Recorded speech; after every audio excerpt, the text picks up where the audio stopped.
Assalamualaikum warahmatullahi wabarakatuh.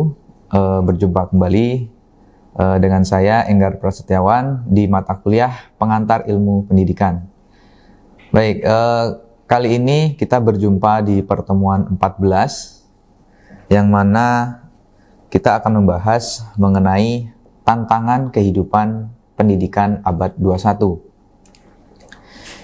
Nah, untuk materi kali ini, pokok bahasan yang akan kita bahas yaitu yang pertama berkaitan dengan fenomena pendidikan di abad 21, kemudian pergeseran paradigma pendidikan, dan yang terakhir nanti akan kita bahas mengenai penyiapan kompetensi sumber daya manusia di abad 21. Baik, untuk yang pertama akan kita bahas mengenai fenomena pendidikan abad 21.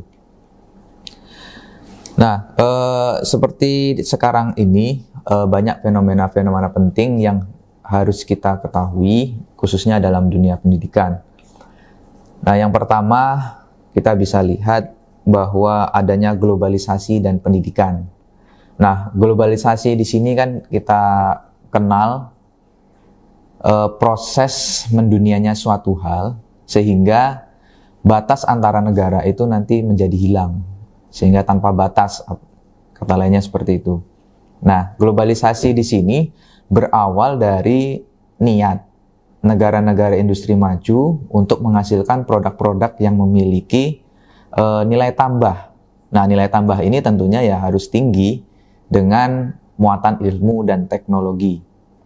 Nah, ilmu dan teknologi ini biasanya yang paling up to date atau yang mutakhir. Nah, negara-negara ini berusaha untuk mendapatkan peluang dalam memenangkan pasar dengan keunggulan kompetitifnya. Sehingga mereka berupaya mengalihkan teknologi industri yang kokoh, di mana yang mereka kembangkan di situ memiliki infrastruktur yang padat dengan investasi ke negara-negara berkembang. Yang mana dalam investasi di situ menggunakan transfer atau alih teknologi yang tinggi. Nah, dengan begitu atau globalisasi di sini dapat dimaknai sebagai kompetensi ekonomi yang mana dengan basisnya itu adalah ilmu dan teknologi. Dengan demikian, implikasinya itu nantinya akan memunculkan ekonomi pengetahuan, yakni ekonomi berbasis ilmu dan teknologi. Nah, ekonomi yang dasarnya dan atau produknya itu adalah pengetahuan, nanti pada umumnya melibatkan kegiatan penelitian-penelitian yang dilakukan di perguruan-perguruan tinggi ataupun lembaga-lembaga penelitian. Sehingga adanya globalisasi di sini memberikan dampak juga dalam dunia pendidikan. Nah, fenomena yang kedua itu berkaitan dengan budaya dan karakter bangsa. Di negara kita sendiri sejak awal kemerdekaan itu pemerintah sudah memiliki komitmen dalam hal meningkatkan kualitas pendidikan bangsa, yang mana dalam pembukaan Undang-Undang Dasar 1945 disebutkan bahwa salah satu tujuan dibentuknya pemerintah negara Indonesia ini yaitu untuk memajukan kesejahteraan umum serta mencerdaskan kehidupan bangsa. Nah, jadi jelas bahwa negara kita dari awal berdirinya itu sudah ingin meningkatkan kualitas pendidikan bagi masyarakatnya. Nah, dengan demikian tujuan pendidikan tersebut nantinya harus dirumuskan dalam konsep-konsep yang lebih konkret, yang mana sebelumnya konsep-konsepnya itu masih bersifat abstrak, sehingga nanti dengan dijabarkannya ke dalam konsep yang lebih membumi atau lebih sederhana, itu nanti dapat dirumuskan tingkat ketercapaiannya secara terukur. Nah, ketercapaian tujuan pendidikan itu juga harus dirumuskan dan dijabarkan secara rinci ke dalam kurikulum. yang mana di dalam kurikulum pun harus memiliki metodologi yang digunakan agar keterkaitan antara tujuan dan cara pencapaiannya nanti dapat tergambar lebih jelas. Nah, jadi itu untuk budaya dan karakter bangsa. Nah, kemudian yang ketiga, fenomena yang ketiga itu budaya internet dan cyber society. Nah, seperti kita ketahui perkembangan teknologi internet sekarang ini kemajuannya sangat luar biasa. Sehingga kemajuan itu nanti ditunjang juga oleh perkembangan di bidang ilmu dan teknologi. Sehingga memungkinkan bagi pengguna internet melakukan berbagai kegiatan di dunia maya khususnya. Baik secara interaktif antara dirinya dengan komputer, antara dengan sesama pengguna, baik secara perorangan maupun kelompok. Nah, di sini pun kita bisa melihat interaksinya itu bisa dilakukan dalam lingkungan sendiri maupun nanti antar bisa negara, antar benua, bahkan sehingga durasi dan waktunya itu nanti bisa tak terbatas. Nah, ketika internet telah digunakan dalam berbagai bidang termasuk pendidikan, kemampuannya pun nantinya akan berkembang luar biasa. Sehingga jumlah pengguna internet sekarang bisa kita lihat yang sangat besar dan terus berkembang telah mewujudkan adanya budaya internet. Nah, oleh karena itu bahwa anggapan generasi abad 21 itu tidak boleh gagap. Nah, tidak boleh gagapnya pun ada 3 hal. Yang pertama gagap teknologi atau gaptek. Yang kedua gapnet atau gap-gap internet. Dan yang ketiga gap-blok.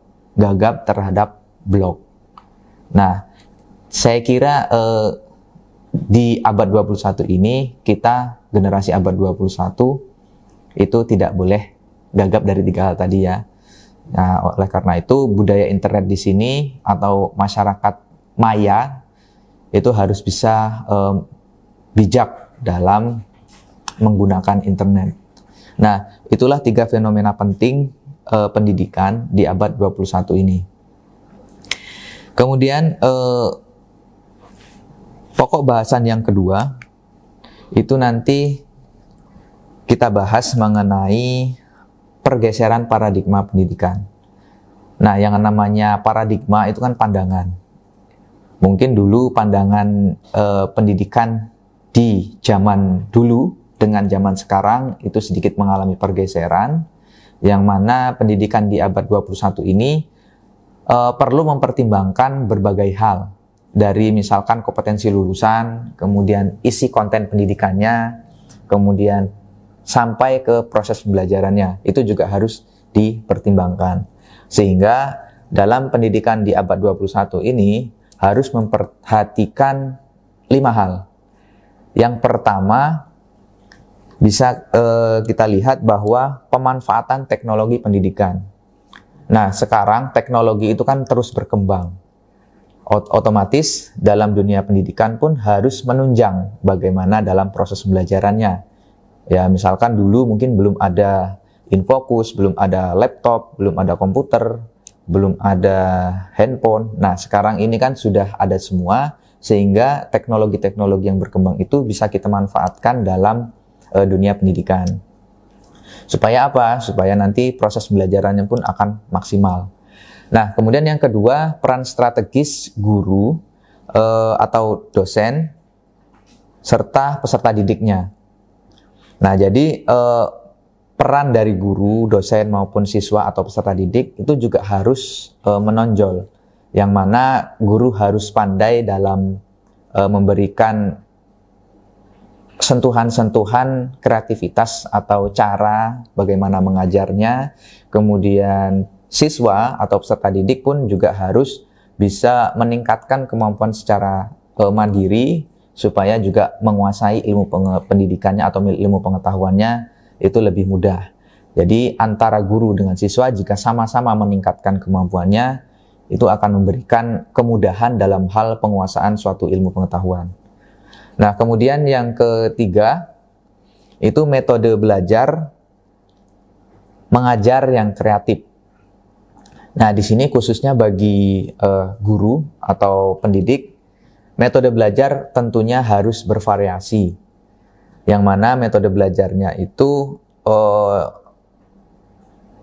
dulu di zaman dulu itu kan masih masih teacher center. Nah, sekarang itu ada pergeseran menjadi student center. Jadi dulu berpusat kepada guru, sekarang harus berpusat kepada siswa.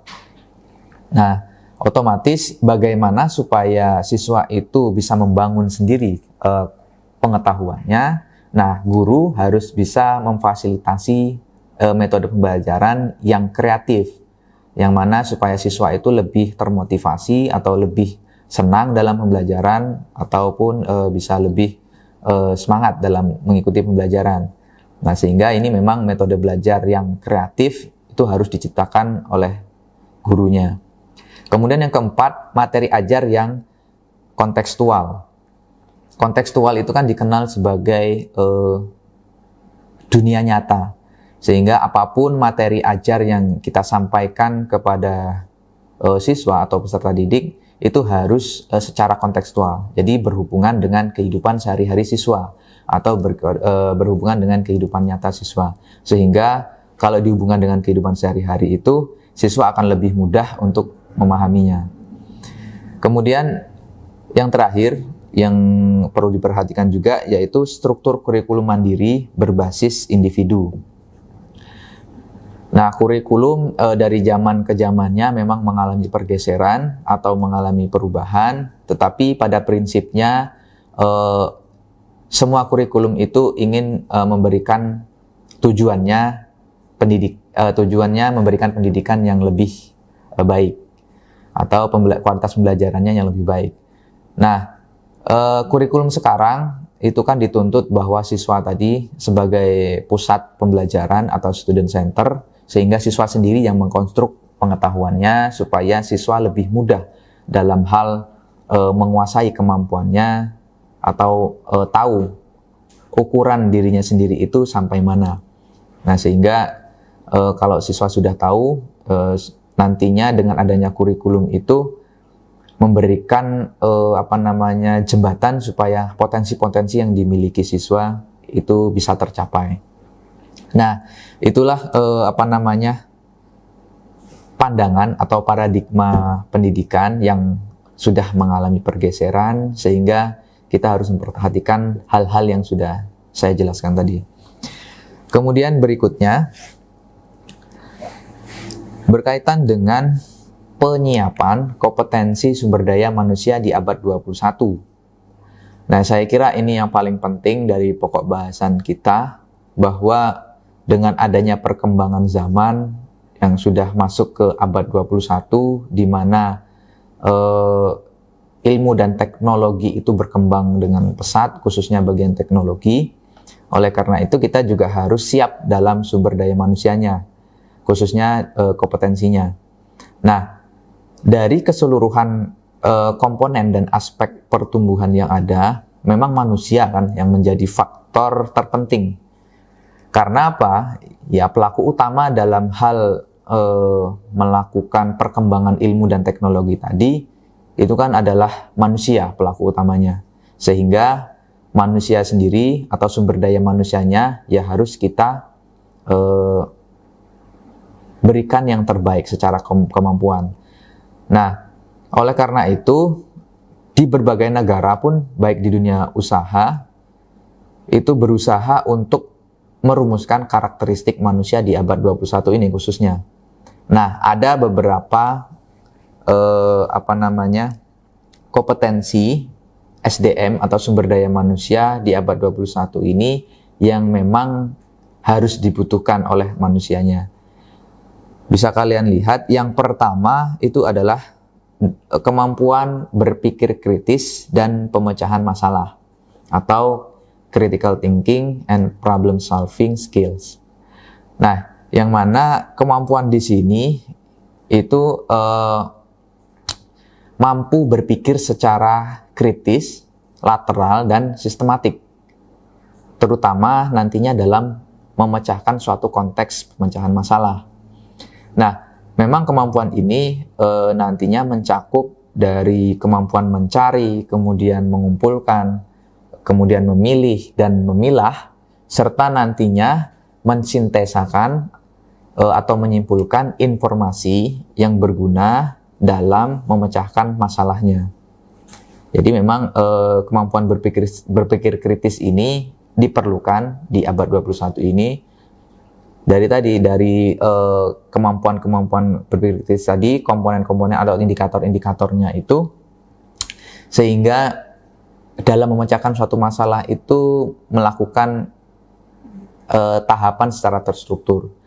Nah, supaya apa? Supaya tadi masalahnya bisa terpecahkan. Kemudian yang kedua, kemampuan berkomunikasi dan bekerja sama. Nah, memang untuk saat ini percuma saja kalau kita memiliki kemampuan tetapi hanya digunakan secara individu. Nah, kemampuan yang harus kita miliki ini ya harus dikomunikasikan ke orang lain. Nah, dalam mengkomunikasikannya pun harus bisa bekerja sama juga dengan orang lain, sehingga kita tidak bisa secara individu.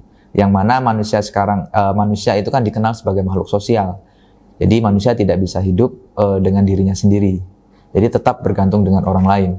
Sehingga SDM sekarang ini harus mampu berkomunikasi dan berkolaborasi secara efektif dengan berbagai pihak khususnya. Nah, kemampuan individu ini seperti mengemukakan gagasan, baik secara lisan maupun tulisan, itu bisa dilakukan kepada orang lain. Kemudian penyampaian gagasan itu juga secara lisan maupun tulisan membutuhkan kemampuan juga untuk menggunakan kalimat baik yang bersifat naratif, persuasif maupun deskriptif dalam tata bahasanya. Sehingga kalau kita sudah terlatih dalam berkomunikasi, itu nanti dalam menyampaikan pun bisa secara runtut dan jelas. Sehingga nanti bisa mempermudah bagi pendengarnya. Nah, kemudian kemampuan yang ketiga yang harus dimiliki SDM di abad 21 ini, yaitu kemampuan mencipta dan memperbarui. Nah, seperti sekarang ini kan bisa kita rasakan bahwa dengan kemajuan teknologi, banyak sekali teknologi-teknologi yang bisa kita gunakan. Khususnya handphone misalkan. Handphone dari zaman waktu ke waktu itu kan mengalami peningkatan terus secara spesifikasi atau secara kemampuan sendiri dari handphonenya. Nah, di dalam handphone pun ada aplikasi-aplikasi yang tersedia di dalamnya. Nah, aplikasi-aplikasi itu kan sebenarnya tercipta dari sumber daya manusia tadi yang sudah memiliki kemampuan di bidangnya.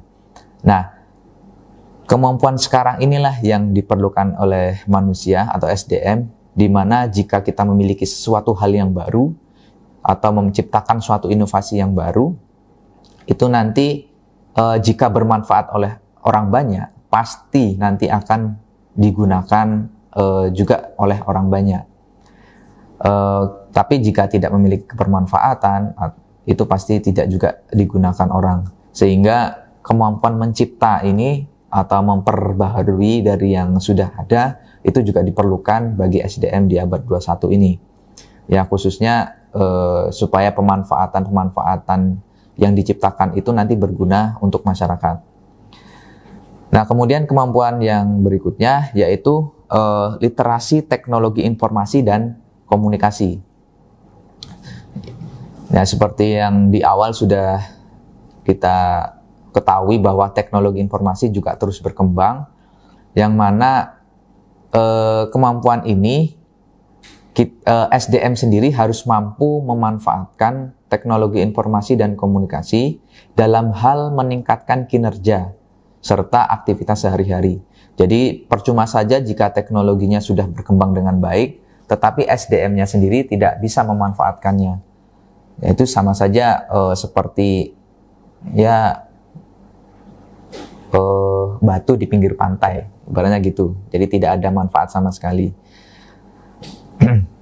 Nah, kemudian kemampuan selanjutnya yang harus dimiliki SDM di abad 21 yaitu kemampuan belajar kontekstual. Nah, kontekstual tadi sudah saya singgung di awal bahwa memang pembelajaran kontekstual itu kan pembelajaran yang berkaitan dengan aktivitasnya sehari-hari atau dalam dunia nyata. Sehingga SDM di abad 21 ini ya nantinya harus mampu menjalani aktivitas pembelajaran secara mandiri khususnya. Seperti ya sekarang ini bahwa dengan adanya pembelajaran online, otomatis tuntutan pembelajaran bagi siswanya itu harus lebih tinggi. Yang mana siswa itu harus baik siswa maupun mahasiswa harus bisa mencari materi lah atau ilmu-ilmu yang lain secara mandiri, entah itu dari buku-buku, entah itu dari internet ataupun dari jurnal-jurnal yang lain. Nah, sehingga memang tuntutan secara mandiri itu lebih tinggi. Oleh karena itu, SDM 21 sekarang harus memiliki kemampuan dalam belajar secara kontekstual. Nah, yang terakhir itu yaitu kemampuan informasi dan literasi media. Nah, ini juga penting bahwa SDM sekarang itu harus mampu memahami dan menggunakan berbagai media komunikasi. Nah, sekarang kan media komunikasi sangat banyak dijumpai, baik media sosial maupun media interaktif, baik media cetak dan lain sebagainya. Nah, di sini supaya apa? Jika kita mampu memahami dan menggunakan informasi dan literasi medianya tadi, kita bisa menyampaikan beragam gagasan ataupun kita juga bisa memberikan atau melaksanakan aktivitas secara kolaboratif dengan berbagai pihak. Ya, melalui tadi literasi medianya. Nah, jadi memang kemampuan dari literasi media juga diperlukan khususnya di SDM pada abad 21 sekarang ini. Nah, itulah 6 kemampuan yang harus disiapkan khususnya bagi sumber daya manusia yang ada di abad 21 sekarang ini. Memang semuanya tidak jauh dari hal teknologi, sehingga manusia sekarang di abad 21 tuntutannya adalah selain menguasai ilmu pengetahuan, juga harus bisa menguasai teknologi. Nah, itulah pembahasan materi untuk pokok bahasan yang kita bahas, yaitu terkait dengan tantangan kehidupan pendidikan di abad 21. Mungkin itu dari saya, kurang lebihnya mohon maaf. Semoga materi ini bisa bermanfaat bagi semuanya. Saya akhiri. Billahi taufik wal hidayah. Wassalamualaikum warahmatullahi wabarakatuh.